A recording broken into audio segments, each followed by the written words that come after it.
I'm always worried, Sunday mornings, Hyderabadis aren't one to be rushed, But I'm so happy to see so many of you here this morning. Good morning and welcome to day 3 of Climate Conversations. We're just so happy to have you here. I'm Urvi and this is Shreyas. We're the founders of Eco Galaxy, and Eco Galaxy curates this stream, Climate Conversations at HLF. We're very, very grateful to the Hyderabad Literary Festival for giving us this opportunity to really have these kinds of conversations. I know that there are terrific things happening in other streams as well through the day, so please enjoy the day in the other streams as well. Now today, right here, we're so happy that all of you are here because it really takes us closer to our goal, which is to mainstream these critical, important, urgent conversations about the health of our planet and about our natural world. So thank you for being here. Thank you for engaging in these meaningful and nuanced discussions. Before I introduce our speakers and our panel, Eco Galaxy begins each and every session with an acknowledgement. Eco Galaxy would like to begin by acknowledging that this land, this place where we gather, once belonged to our city's rocks, trees, insects, birds, and countless other living beings that are indigenous to this land. We acknowledge this in the spirit of solidarity and a respect for our shared existence on this planet. All right, our very first session of today is titled Climate Crisis and the Battle for Imagination, and it's in collaboration with Mongo Bay, India. Our speaker, Arathi Menon, has been a writer and editor for over 2 decades. She's been an integral part of the editorial teams at prominent publications such as India Water Portal, Deccan Herald, and The Week. Currently, as senior staff writer at Mongo Bay, India, Arathi writes on a broad spectrum of topics, including climate change, indigenous knowledge, mental health, and wildlife conflicts and research. Bijal Vachharajani, who when not reading a children's book is writing or editing one.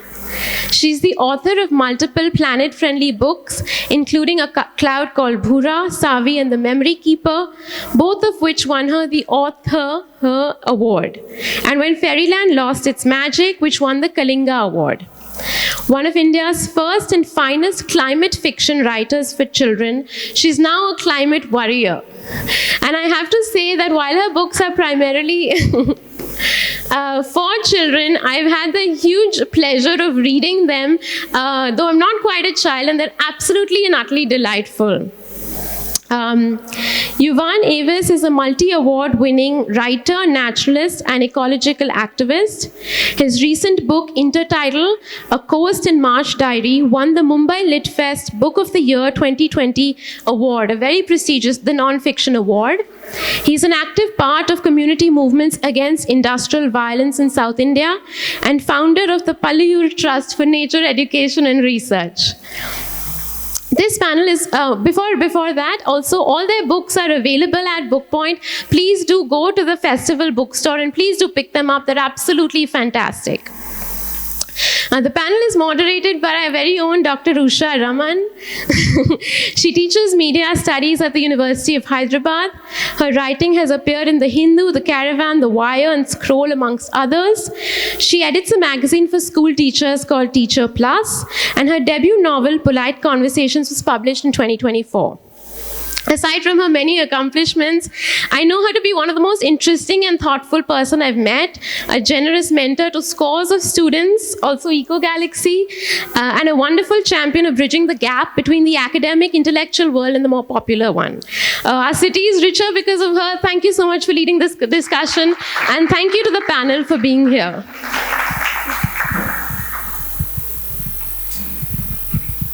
Thank you, Urvi. When you started, you said our very own. I heard it is very old, and I'm thinking, oh my goodness. But thank you. What a wonderful panel that we have. And the topic is something that I think everybody is grappling with, right? How do we change people's imaginations in a way that will lead them to act and live their lives differently and treat the world differently, treat our planet differently. So I'm really happy to, have these three young people here on the panel, and each of them has I guess, grappled with the problem of the imagination, the public imagination, in very specific and very different ways. Bijal has worked, I think, at the level that is most crucial to us, at the level of children, and hopefully when children read, their parents are reading along with them. So through children's books, Yuvan works across the generations, I think, right? You work with communities, you create experiences for people with their immediate environment, and get them to see things in a different way. And I think with Arathi, with Mongabe, I think there's a particular challenge because you're located in a part of our information system that is, I think we live in a time of content excess. So how do you get people to read the kind of journalism that Mongabe represents? So I'm starting with the challenges, but clearly all of you are here and you're continuing your work because you're seeing past the challenges, or you see the challenges as something to be worked with and not dwelt on, let's say, right? So if I can start in the same order and ask each of you to, how do you conceptualize that problem of the imagination? I mean, you do it in very specific ways, but, and maybe you're not even strategizing when you're doing it, but when you're thinking about it later, I'm sure there is a strategy that seems to be there, right? I've been thinking a lot about my day job. I'm a picture book editor at Pratham Books, and one of the things that we've realized is that we need to create more books at the early levels. Our books are sorted into 4 reading levels from early to fluent, is to have more books at the early level which kind of get children to fall in love with nature. And I'm sure you see this all the time, the two of you especially, is that, on Earth Day, which is when I'm most popular, everyone wants to call me for assembly.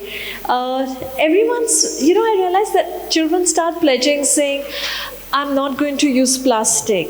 I will carpool to school. I will walk to school. And then I realized that something very crucial was missing. The love for nature. It wasn't like I'll walk around the beach and just look at hermit crabs. It wasn't that I will climb a tree or befriend a tree. And then you realize that our relationship with nature has become either transactional or it's become anxiety-prone. And that's the two spaces that a lot of children are operating from constantly. We did a book called We Hope, where all the children wrote letters to Dear Earth. And most of them were apologetic, saying, we're so sorry for the pain we've caused. And I find that while I love the fact that children care so much, and I come from that position constantly, what I just want is them to love nature. I want, like we have this book with Raji Vibe, it's called Hello Sun. And it came from the place where we said, Raji, make a book that has a child just celebrating Earth. And it's this little boy who is waiting for the rain to get over, and he goes out and he's like, Salam snail, had lunch, babbler bunch, and he's just enjoying the planet. And I think that's what I want to do, is to create narratives through stories and images that just make children fall in love. Yash Chopra style, if I may.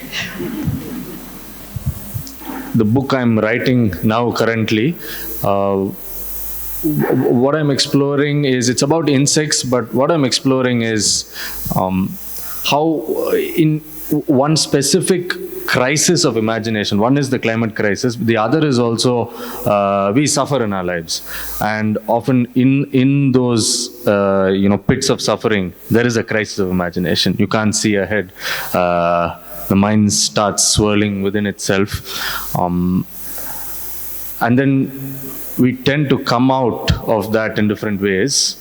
And what happens there is something. And if I may just share a quick personal story, it's also linked to what I try to do.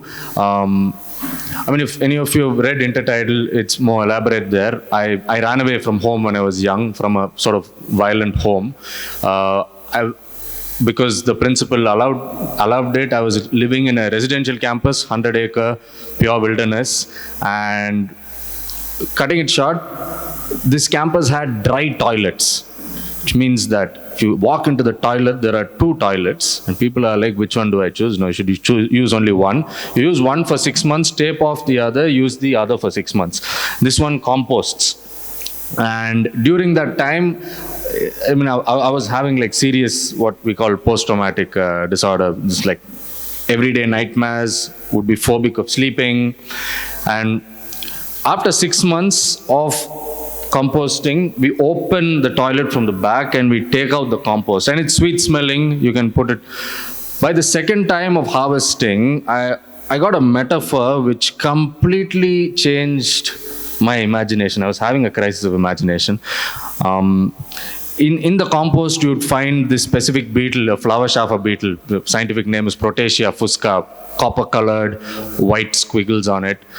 You'd find the hairy larvae of black soldier flies, rhinoceros beetles, and what they're doing is they're actually turning the shit of life into something fertile, which you would then take and put it in paddy. To have seen that and experienced that, did something nothing else could do, which is to say that, what would it mean to let dung beetles into my mind? So in that sense, I think metaphors are a survival need, and they come in the most richest sense, the most dynamic sense from the natural world.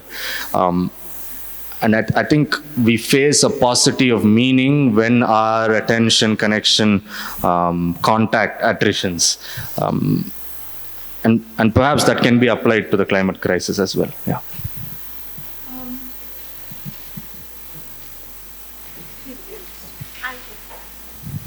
So I do want to come back to that, how different kinds of crises in life act as a limitation to imagination, but then that crisis can also open up ways of thinking. So just hold on to that thought. But just to complete this round, I'd like to come to Arathi.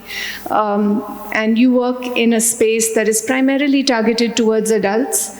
And perhaps that adulthood is the point of life where we face the most severe crisis of imagination. I mean, children we still think of as, having hope for their minds. And that is kind of expressed in the experience that you talked about, right? I mean, you were at a certain stage in life when imagination, pardon the pun, was fertile enough to admit that shift. But how does journalism deal with this crisis of imagination?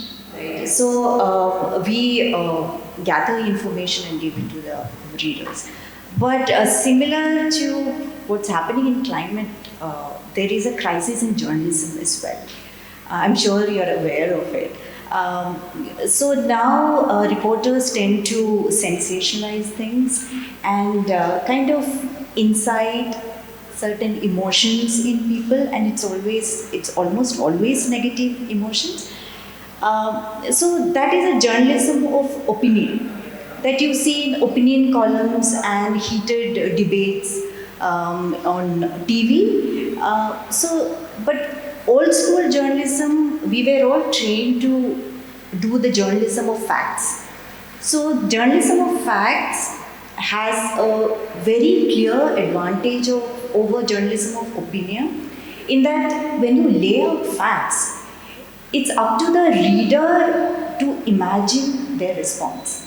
It could be one of fear, it could be one of hope, despair, maybe anger, or a call for action. But when you are giving them opinion, you are nudging them to think a certain way. So where's the imagination? There is very little scope for imagination.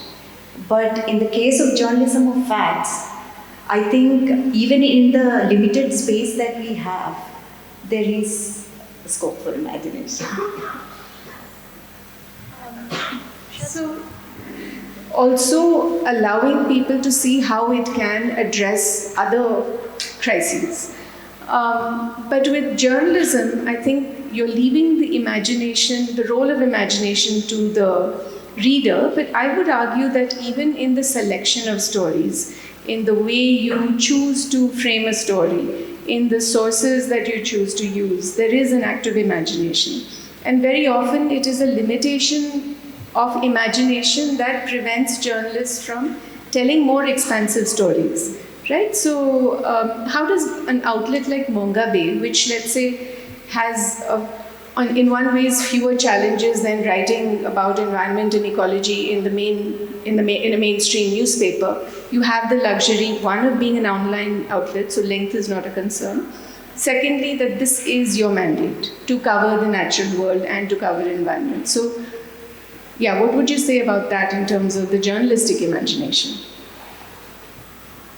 Yeah, I mean, format, as you said, is sometimes poses limitations. Like in the mainstream media, you don't have the liberty to take a word count of say 1,500 words, but we don't have that issue, and we primarily deal with environment, and we've pretty much done everything that's very obvious. Now we are digging deeper. That's why some of our stories are deeper than what you probably would read in mainstream media outlets. I would also say a good journalist is also a good storyteller. Instead of being a reporter, I call myself a storyteller. And in storytelling, like if you look at science research, there's something that drives a researcher to go behind something, which is curiosity. So that's the same thing with a good journalist / storyteller. It's most often I found myself being extremely curious about things, and as a story idea, I approach it with that curiosity. And when I am trying to gather information, when you have that intrinsic ability to ask questions, layers of answers emerge. That's just when when a story becomes more engaging than a report. But we can't afford to wait for that linear trajectory, right? And we're talking about a crisis of imagination in the present, where we have to work with multiple audiences constantly. And I think one of the particular challenges of someone who's in communication in this space, whether you're a journalist or an environmental activist or a writer, is how do you balance? I mean, there is, you described yourself as somebody who has shifted from being a climate warrior to a climate worrier, right? So how do we balance this notion of urgency and wonder? I mean, of course, you want to be able to sit under a tree or, walk on the beach and feel the sand and all of that without having to worry about the fact that will this tree be here tomorrow, right? And that seems to be the conflict that we have to present, because people need to be worried about that. But how do you keep the sense of awe without, romanticizing, right? I mean, you can be romantic about nature, but we no longer, I feel, and maybe I'm wrong, we no longer have the luxury of romance. So how do you move beyond that romance when you're working with your constituencies? To also say that we have to do something, and that something is also crucial, right? I mean, okay, I will not carpool, but then will the parents be able to find an efficient solution for that child to not, I will carpool, but, the other way. So how do we address that? And maybe we can go from here. I think I realized that I've also had a bit of a journey from being a journalist to being a non-fiction writer to being a fiction writer, and I think that was the hardest leap for me because, right, you totally get it.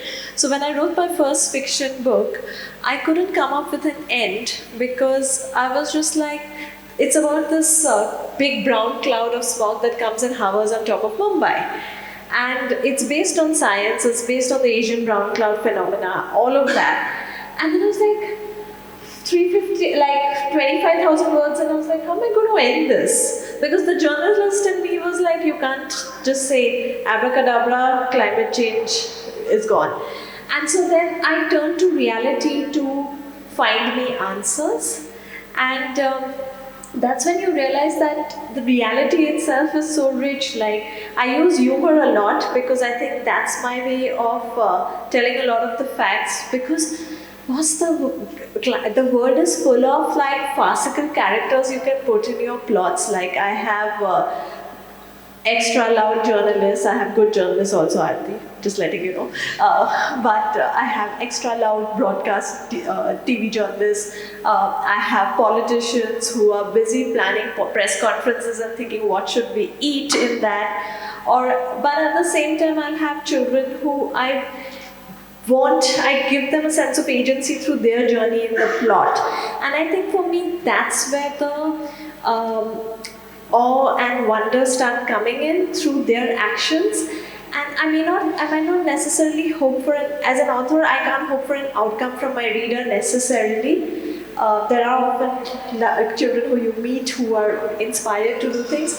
What I hope is that at this point of time, when they've read my books, they've read Yuvan's books, then they grow up and read Arathi's articles, they're going to grow up and vote green. And I think if we're able to do that, and I know that sounds utopian, but I feel like I just want that awe to translate into action as they grow older. And so I think the tools that I use a lot are humor, mixing facts with fiction, which is a lot of fun. And then of course some people are like, you are too nerdy. There is too much facts in your stories. I'm like, but it's so much fun. The trees are talking to each other. Did you know that? So I put all of that. And I think that's where I try to balance that out into hoping that outcomes will happen. But I just leave my trust in the reader. And honestly, I leave my trust in teachers a lot. And I think teachers and adults often will be the ones to enable that child. And so a lot of my grown-ups in the books are like you. I love what you said about, what Arathi said about, in the curation of facts, there's so much moral imagination to be exercised. That's, yeah. Urgency. I think, and this I've seen time and again, working with very young children, working with college students, working with public. Connection comes before care. And so there needs to be that period of wonder and romance to then concentrate the feeling of wanting to stand up for something.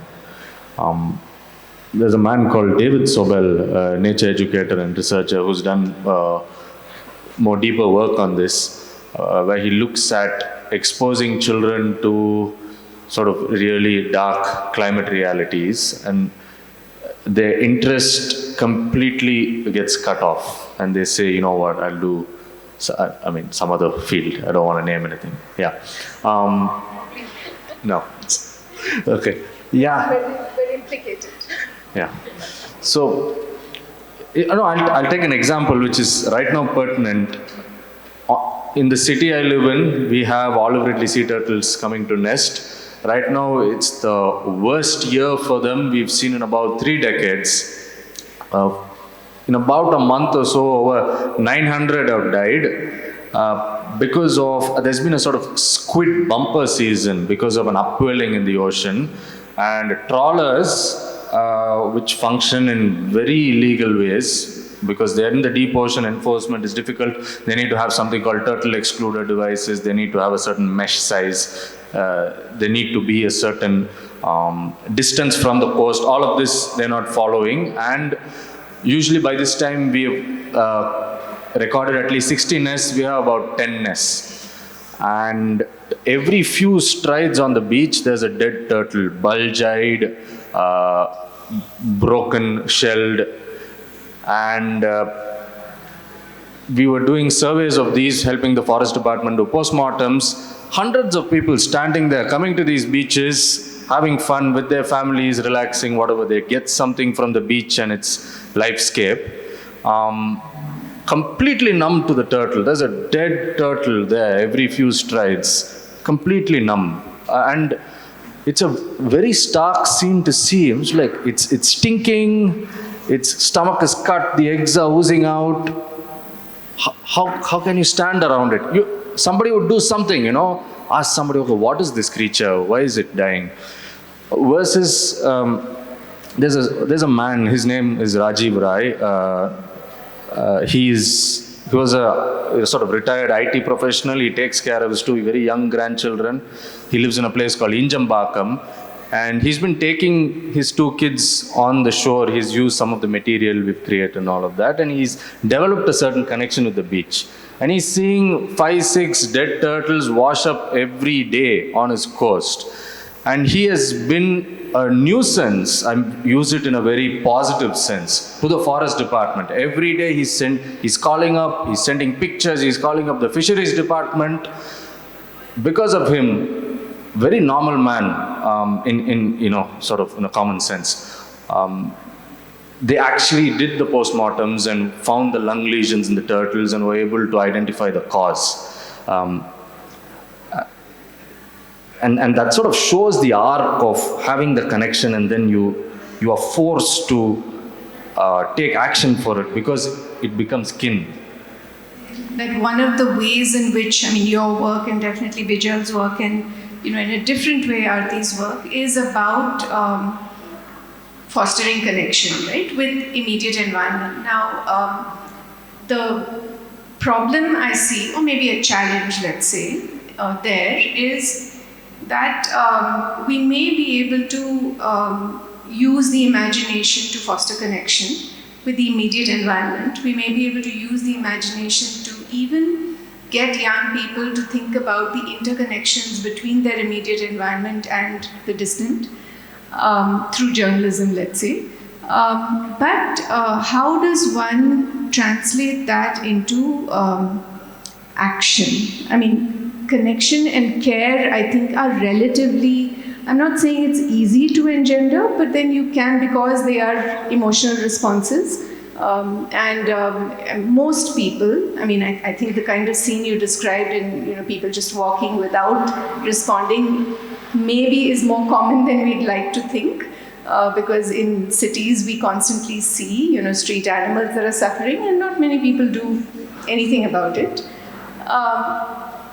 But for those who do care, and for those who are able to build that connection, there's also the next step, right? the sense that of inevitability, that the forces that are in opposition to keeping the world the way we would like to keep it are just too big, and that the lobbies are just too entrenched. So the companies that operate those trawlers, the people who give them the permissions to do so, the policies that allow those people to get away, how does one then, do you just not deal with that part of it, or what do you do with it in the realm of imagination? So I think my job as a journalist is to inform people that these avenues exist. And if they feel the need to do something about it, say for example, we give a lot of importance to solutions-based journalism, where you're not just telling these are the problems, there are solutions also. Not in all cases, but most of the cases. And informing people, and it's left to the reader to, if they want to take action. There's nothing more than that I can do as a journalist, because I'm not the kind who will go into that activist space. Journalists are not supposed to mix emotions with facts. The fact is that climate change is very anthropogenic in nature. Like, if you remove the human element from the whole equation, nature has a way of repairing itself. So what we can do is that, or as a journalist, what I can tell people is that real, tangible action is required. If repair is not possible, at least to not cause further damage to the planet. So it could be individual in nature, it could be collective in nature. Then with the people in power, then there is, how things work. Would either of you like to respond to that? Or how do you deal with the immediate? Yeah. One of the challenges is with the articulation of to call a crisis climate. It's important to call it, but you look at, for instance, in Telugu or Tamil, number of words for water bodies. Like realities are granularly presented. Climate is a sort of global abstract phenomenon. A 30-year average, India can do all it wants, and if few other countries don't change, we're not going to. So in that sense, the articulation allows agency or not. I think in 2022, there was a very interesting paper which came out. It was called Earth System Boundaries, and it was a scientific paper, but it allows very public agency. It articulates 9 different boundaries. One of them, the functional integrity of biodiversity, far more beyond recoverability than climate. Chemical flows, water flows. Now, these are things which are immediate, tangible, non-average, non-numerical, things which you can act on. And so I think different articulations of the crisis is important. Here, the word solution is actually a metaphor, a chemical metaphor, which is to dissolve something, to make something vanish. I actually just to turn it around. From chemistry, there's suspension, to stay with the trouble, as Donna Haraway said. And from the, useful lenses sort of generate themselves, versus a solution is a way to make something vanish. And that metaphoric lens itself could be problematic. I do want to say that when we work on translations for climate change, I have a book which says PS What's Up with the Climate, and when I saw the Hindi translation, I don't know what it says in Telugu, but the Hindi translation was Jal Vayu Parivartan, and I was like, what is this? Like, how is this making any sense to a reader? It sounds firstly like somebody's farting, most probably, and then there's some bowel movement changes. And I was like, this is not going to go into anyone's imagination. But I think, Usha, Yuvan, you must see this constantly with children. They have such a strong sense of justice that the moment you tell them something's wrong with the world, they want to change it. And I have constantly met children, and you both must have also, who when they hear this, they'll be like, what can I do? When I worked with Sanctuary Asia during the Sadiska tiger crisis, when the late Prime Minister Manmohan Singh set up the tiger task force, my class set up a junior tiger task force, and they got children to write reports from different tiger reserves, put them together, and they sent it to the tiger task force, saying, here's our little bit. And I think what we are seeing also with Fridays for Future, it is an example of how children are demanding a cleaner future for themselves.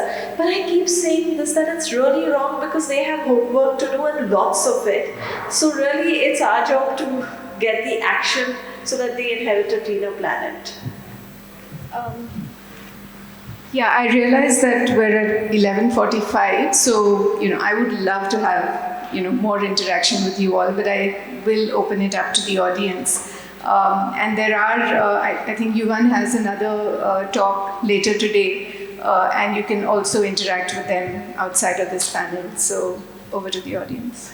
Yeah, so in journalism especially, we are constantly battling climate deniers and misinformation, that these newer formats are coming, and it's becoming very, very difficult for us to combat that misinformation. And I would really like to ask you readers to be more smart in selecting the source of information, and get your information from diverse sources, more credible, trustworthy sources. And Yeah, and process those information. Yeah. So, like you said, this misinformation is a huge problem in journalism, right? Some more questions. You want to take one more question? Answer from an individual point of view. You want to ask a question? Yeah, okay, very quick responses. I think individual action is a very crucial part of making change. Communities are extremely important, networks, they bring about a sort of cultural shift. But we sort of downplay individual capacity. You have Mazdoor Kisan Shakti Sangathan, some of you came far. You pull out an Aruna Roy from that, will the community remain? You take any movement, and governments do this really, really well. You pull out a Umar Khalid from a movement, will that movement remain as strong? I mean, so just to flip that question and say, actually individual action and solitary journeys are crucial.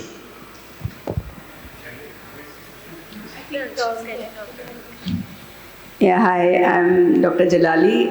I just wanted to say, because I read a lot of books, there's a gap between what the journalist or the writer is writing and what the audience is, the reader is reading. And for me, the gap is that the information that I need to translate that information to action, that is missing. For example, if there's an article written on climate change, I would like that in the mainstream or in the body of that, I should have that information. Whom do I reach out?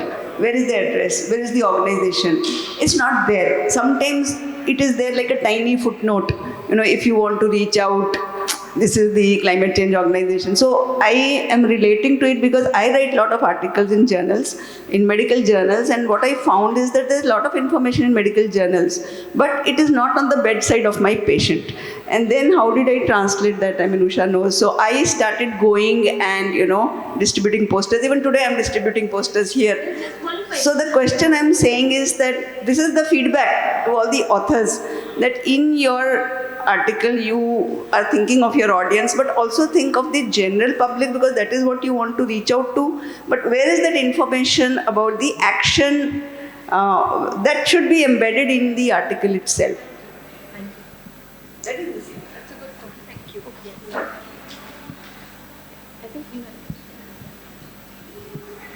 It was an excellent session. I listened to the second half of it. I had a question about journalism specifically. When you're reporting on something like this, how do you maintain your integrity where you're reporting neutrally, you're not having your emotions in there? Because you're reporting on such devastating news. How are you able to manage, keep yourself calm and write something that everyone can understand? Great question.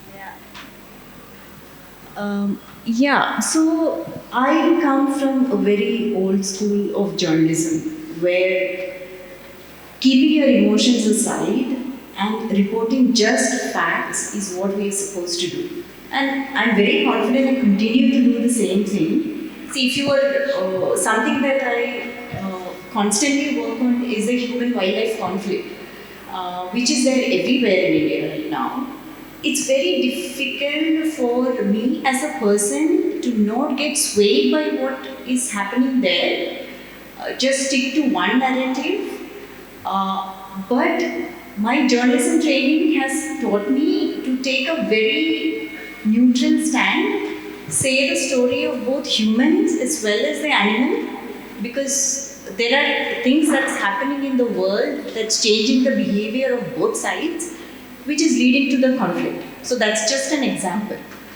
So I would say you just keep your personal attachments and emotions aside when you're dealing with an article and just lay the facts out for the readers to decide.